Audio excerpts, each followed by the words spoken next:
All right, everyone. We are live now. Post-game show.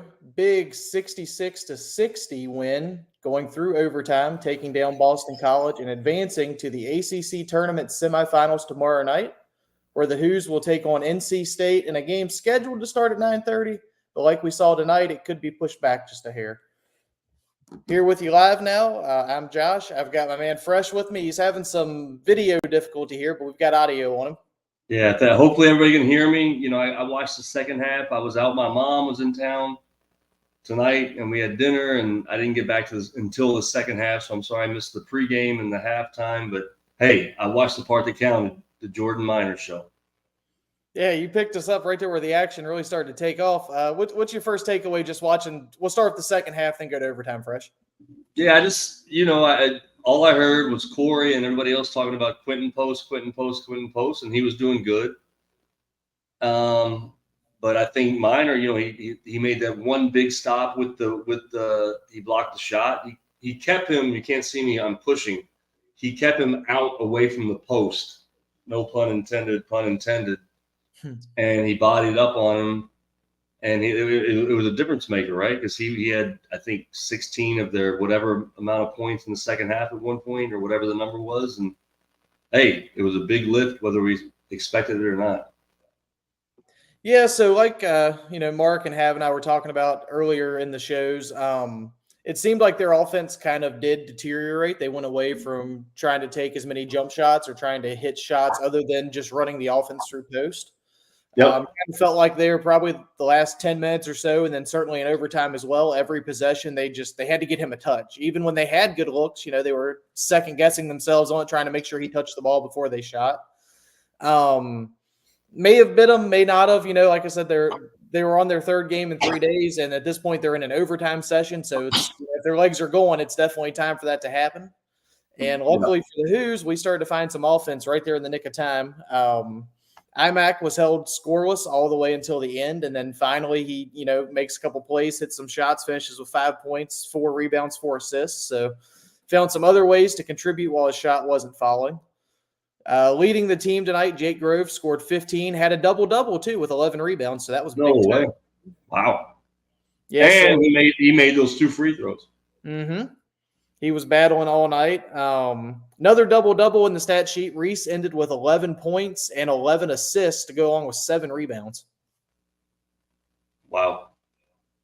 Yeah, not a great offensive game from Reese, but he made the buzzer beater. It was a shot clock buzzer beater, but he made that, and that helped. Yeah, and I saw something interesting on that, Fresh. I'd like to get your take on it as a former player. So it looked like, obviously everybody's super stoked for Reese, right, when he hits that shot. There were a lot of people congratulating Coach Jason Williford on that one. Did you see that? I did not. I did not notice. I'm not sure what Jason had to do with it, because Jason would not have made that shot. I'm kidding, obviously. But I think it's just the thing. I've seen it behind the bench at a couple of games where they're just positive, and especially with Reese, I've noticed specifically, coaches, teammates, like telling him, let's go, shoot it, do it, do this, whatever. So it's probably just, he's been there 4 years and he's the guy. And, Jay's probably been his biggest cheerleader, which I know is true from the beginning. See, we've got some good comments going here, talking about variations in the lineups tonight. So I know you said you missed the first half, but they're kind of towards the end of the first half. It seemed like we'd settled in on the small. I like to think of it as an offensive-minded lineup, where we had Reese with a trio of shooters, and then Ryan Dunn essentially playing the 5, and he was tasked with manning post there for a few, and then for a pretty long stretch there in the second half as well. Outside of that, like we talked about, Isaac was a little off tonight. There was some talk that maybe he has an ankle issue, I believe it is, going on. Mm-hmm. Certainly would seem to line up with the fact that he didn't play anywhere near as many minutes as we probably would have expected tonight, and that he also wasn't really able to look for shots. I mean, a guy that can score at that level, another team is game planning to take away. So obviously give BC a little bit of credit for sticking tight to him for most of the game when he was in. But a healthy Isaac, I mean, we've seen definitely a difference with what he was able to do tonight compared to where he is when he's feeling right. Yeah, and you saw, like, toward the end of the game, I think I forgot if it was overtime or regulation. He got free. Something happened. He had the chance to take a shot. He didn't take it. Mm-hmm. And you felt like that could have been like he stepped wrong or he stepped and he felt it and didn't trust kind of the lift off. And that happens when you do have an injury, right? Yeah, for sure. He kind of did the same thing too on the three that Reese hit. I kind of thought probably about 2 seconds before that, Isaac had a pretty clean open look that anytime if he wants that shot, you're not shaking your head at him if he takes it. Luckily, it did work out that he made the extra pass, got Reese an even more open look, and it worked out for us. But I kind of thought the same thing, though, that he just seemed to be kind of hesitant. Yeah, it's what you feel with your body, right? He probably stepped somewhere and felt it differently and didn't trust the lift because he gets up a little bit in his jump shot. But, he did make a couple very key shots, and he made 2 out of his 3 free throws, I should say. And, it's survive and advance, man. It's tournament time. I didn't even realize Duke lost. I guess we have NC State. Is that right? Yes, trying to get ahead of myself. NC State tomorrow night. This is wonderful. NC State comes in as another double-digit seed. I believe they're the 10 seed. And yeah, they pulled off the upset against Duke, a game that honestly I watched a decent bit of it. They controlled most of the way. They kind of just led that game, and it was Duke trying to catch up to them, and Duke just couldn't get enough stops, didn't have enough answers. I thought NC State played a very continuous game, a lot of hustle, a lot of effort out of them. Multiple plays down the stretch where they would miss their first shot and somebody would come flying in to get the offensive rebound and almost immediately get a putback dunk off of it. Just the lane would open up for them. So NC State's going to give us a fight tomorrow night. Well, NC State moves. I remember when we played down there and we were kind of in our bad spell of losing by 20 on the road type thing. They don't stop moving. Their guards are continuous motion, man, and they cut. And they follow the shots, and they go for offensive rebounds. And Big Daddy Burns is doing his thing, and they're a tough guard. They're a tough team to defend. Yeah, they're going to be a handful certainly tomorrow night, especially if Isaac's still having issues. That'll be to be determined. We'll see what happens there. One thing, Fresh, you might have missed since you said you didn't get to see much of the first half. Andrew Rohde came in off the bench, and I mean, he had a great game, but especially in the first half, he was electric. No other way really around it. Yep. So he came in, he 2 of 4, from 3, finished the game with 8 points, had 2 assists. And one thing that I noticed, we didn't, halftime's kind of fast, so we don't get to talk as much as maybe we'd like to, but it seemed like he was much more assertive, like he was moving with a purpose in this one. Yeah, I saw it in the second half, but yes, I saw he made the 2 shots and he made the 2-point shot in the second half, which was big. And yeah, maybe they talked about it, watched film, and told him to be more aggressive and face up to the basket, not look away from it, not back up, and he did look better for sure. Oh yeah, for sure. And I'll tell you 2 things with him. First, I kind of liked it. I don't know if it's really an adjustment that they made, but it seemed more like an effort. In the first half, at least when he was getting the ball, he usually was starting it with a touch where he was kind of on the block, like he had his man back down. So I thought that was good in that he wasn't, like he's already bodied up. He can't really dribble backwards like Hav has talked about so much as being one of his major issues. Yep. So it was good that he was already kind of in a flow where something had to come of it. The shots that he hit, I wouldn't say he was hoisting him up at the buzzer in the first half when he hit the 2 threes. But there wasn't enough time for him to think. It was either he had to shoot or he had to move the ball very quickly. And I think that for a guy like him, the less thinking he's got to do about things like that, the better. If he can just keep knocking down shots at a semi-consistent rate, I mean, even just 1 of 3 a game, to where he becomes a threat that the defense has to account for, it does nothing but good things for us. It opens the I'll take 2 for 4 every time, as we all will, right? He made the other one, the other shot. I like. He passed up 1 or 2 when I was watching, where he has that one dribble and he's kind of open. He still overthinks it, I think, and he'll get better.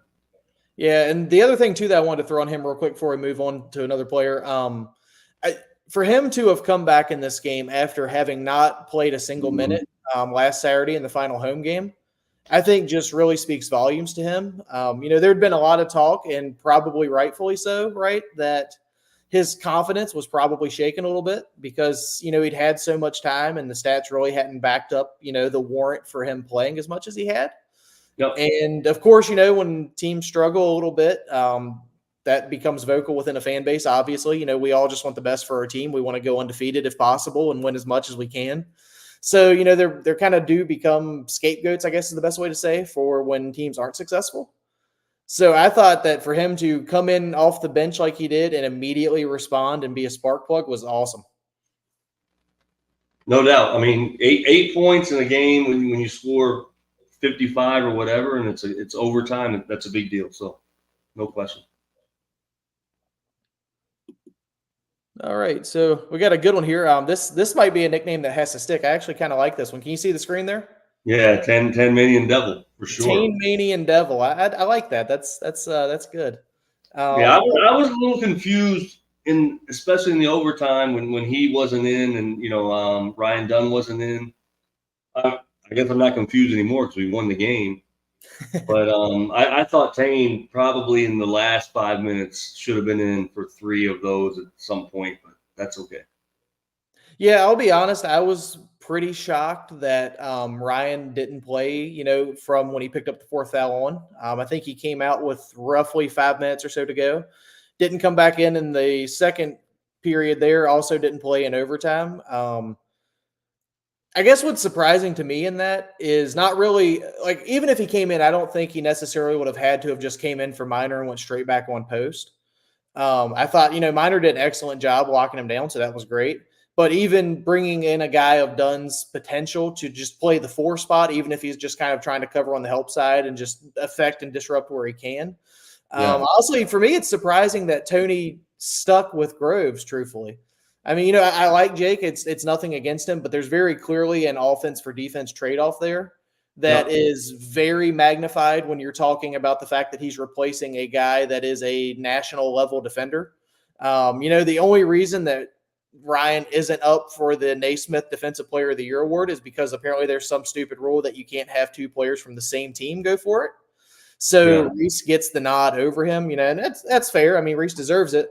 But we're talking about that elite level of a defender with Dunn that it honestly is surprising to me that Tony is willing to make that adjustment to play the offensive guy, when we talk so much about how flawed our offense can be. I think Vance nailed it perfectly. Not because of Ryan, not saying Ryan. I think Groves was in because he makes free throws, and he made the 2 seamlessly, and other guys weren't making them. You can go down the list of everybody, who was not making them, and that was a big key.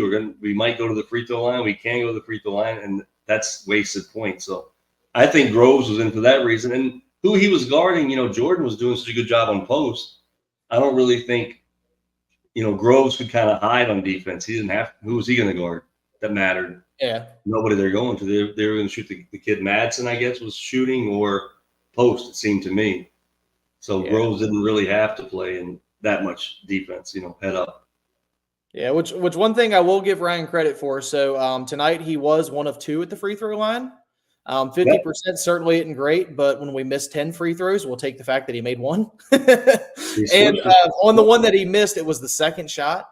And we actually ended up, the ball went out of bounds, so we ended up getting possession off of that. Now, he made the first one look good. Yeah, no, it didn't. So that's key. Yeah, Groves he's such an intriguing guy for me. My biggest thing with him, and it's not trying to knock on him or anything, but for him to be in, I think he has to deliver on the offensive end. He's a guy that I think if he's in for a couple minutes and he's not getting his shots up, you almost have to go in a different direction because of the defensive limitations. But, man, when he's looking for a shot, I mean, it's a beautiful thing to see, getting 15 points like he did tonight, hitting 3 threes. He can really open the court up for sure. Yeah, he didn't. He's calm, he's a calming presence when things are going, not going easily and the whole thing, and made shots. He had a couple rebounds. He was in the mix of things, and it was important at that stage of the game. We just had to win, right? Like, let's go to the semis and get a shot at the title. That's the whole point. Yeah, and it's huge implications too going into our national tournament aspirations. So most of the bracketologists or whatever you want to call these guys that predict these things kind of Yep. had Virginia on the right side of things going into the game, and were saying they were essentially a near lock with a win. So when you look at that paired with the fact that most of the teams that we're kind of on the bubble with had pretty good results today, nobody really bowed out that should have.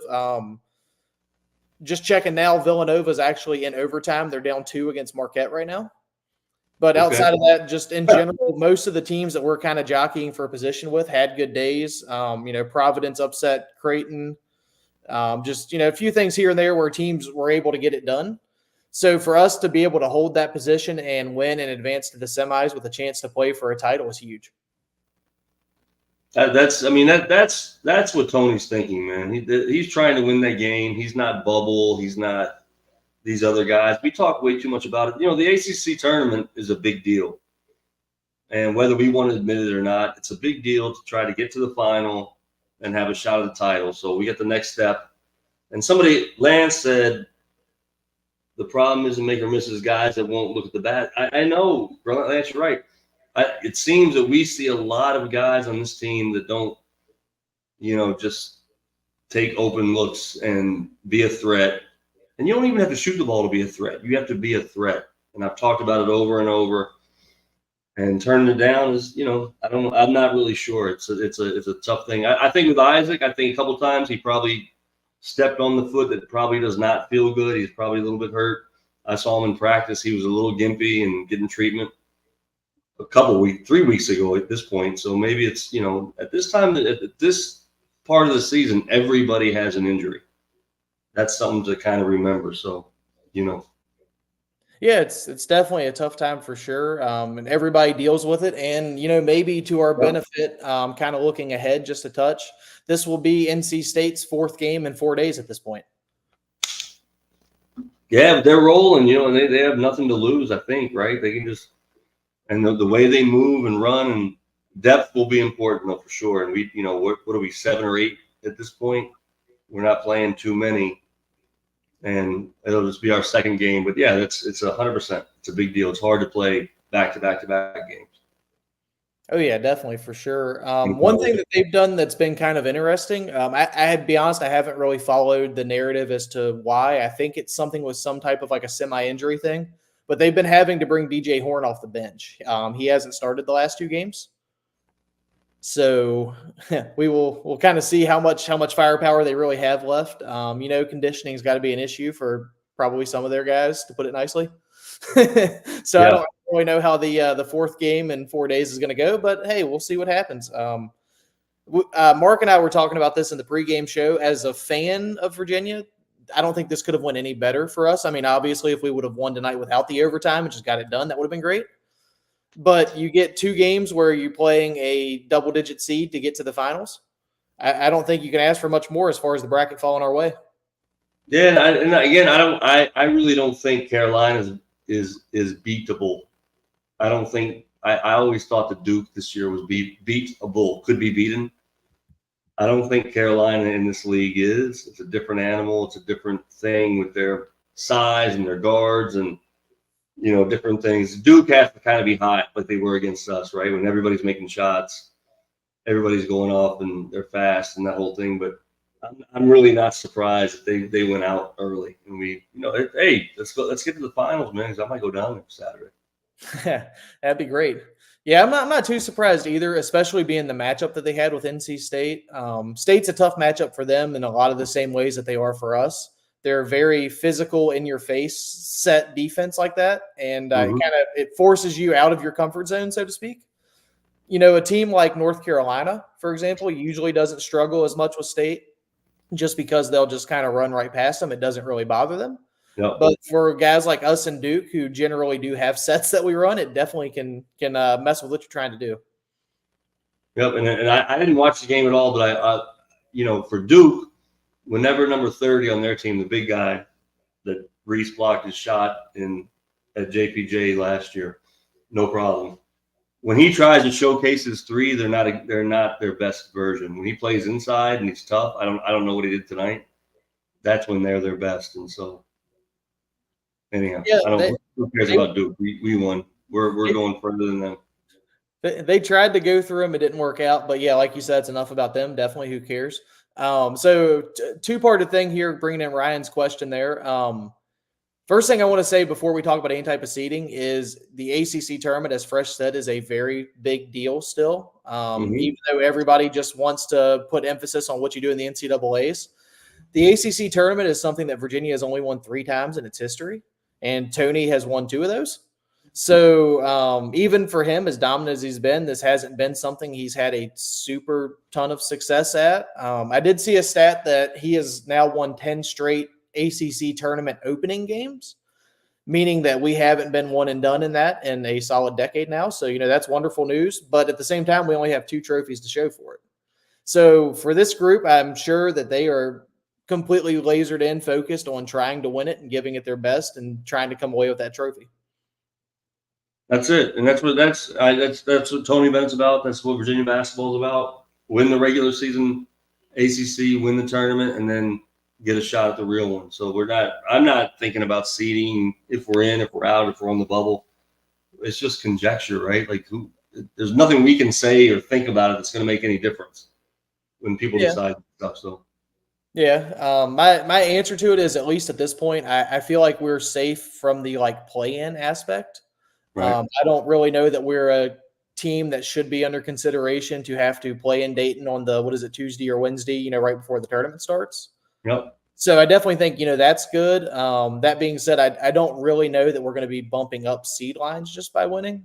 It would take probably a pretty convincing win tomorrow and then also beating North Carolina in the title for that to happen, which, good, bad, or indifference, kind of just luck of the draw. We don't really get the chance for that super marquee win to beat Duke tomorrow night. That being said, I'm not going to complain ever when Duke doesn't do well, so I'm completely okay with it. Whatever, we will take what we get there. Yeah, for sure. And it's again, we last year we went to the final, right? And we ran out of steam last year, and Duke, I think, rolled us. Yeah, last year Duke kind of just controlled the whole way. We didn't have enough offense. You're right. We ran out of steam down the stretch. Yeah, so we're in a great spot, man. So let's tomorrow night 9:30 go home, rest these guys, get some treatment, which may or may not make a difference. Back-to-back games, but let's go. Yeah, for sure. Russ brings up a good point here.